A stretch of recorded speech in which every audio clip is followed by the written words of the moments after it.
All right, Iran's defense ministry has said that it used a new undetectable missile in striking an Israeli intelligence facility, claiming the attack penetrated multiple layers of air defenses. According to Iranian state media, Brigadier General Reza Tlaibek, the ministry spokesperson, also said, and I quote, "In today's attack, we deployed missiles that could not be tracked or intercepted."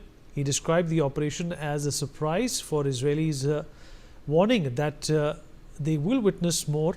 Earlier today, Iran said its missile attacks hit a military intelligence center and a Mossad operation planning center as well.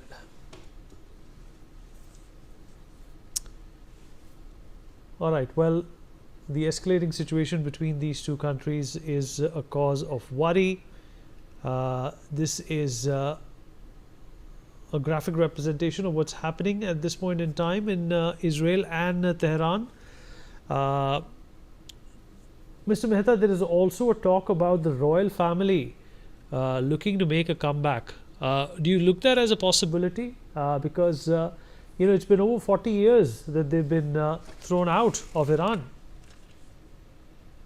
Very interesting. You see, Iran Shah was very good relations with the United States before this extremist dominated in the power. So I think it's a real possibilities. If something happened, and what they were claiming earlier, a few hours back, that okay, this Khamenei is going underground, is like a rat, he's going there underground. So if situation come like in this situation, that they surrender, then the ruling power in the Iran, then certainly Delhi will come and with support of the Americans. That's why I think the Trump was telling in Canada or in Washington that, okay, you see, there will be more surprise. So I think the American want some puppet. Iran Shah, when I remember those days, the Iran Shah was so much close to the Americans at that time. Then they just, so now again, I think they are going to help. They want, like in Bangladesh also, they have the puppet. So they want that in anywhere, if they have somebody who can replace Khamenei, it will be most happy will be the Americans. Forget about the destruction, what happened in the Iran or in Israel. Basically, the purpose of American also that they had somebody in Middle East, the best reliable puppet should be there. So maybe, but we can say, okay, at least is it more Democrat than the present extremist, what earlier also our guest was telling, that is very dangerous and extremism is there in any country. Ultimately, if they have the nuclear power, then maybe there's somebody who come after them, more extremist is there. So it will be a problem for all over the world. At least they should stop this nuclear program, and there should be some democratic setup there. It will also help for India and for all over the world. Really. All right, well, there's a briefing coming in at this point in time. We're going to cut across.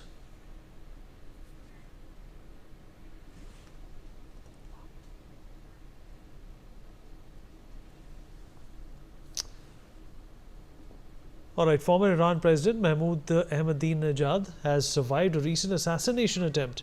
His car was sabotaged like in the previous assassination attempts, but was discovered by his security team before anything could happen.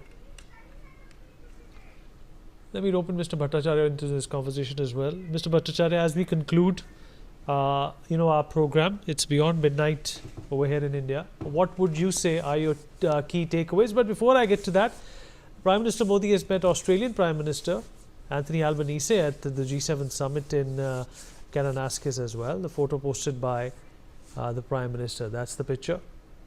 Mr. Bhattacharya, go on, sir. Asking about the G7 yes, sir. summit per se.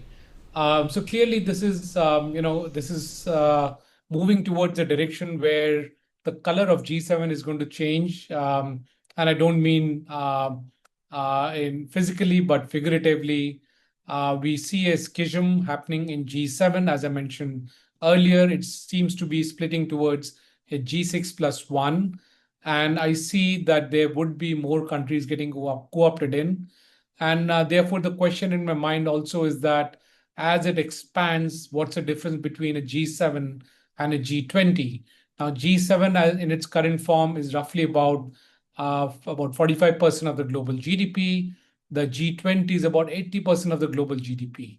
And clearly, G20 carries more heft as it adds more of relevant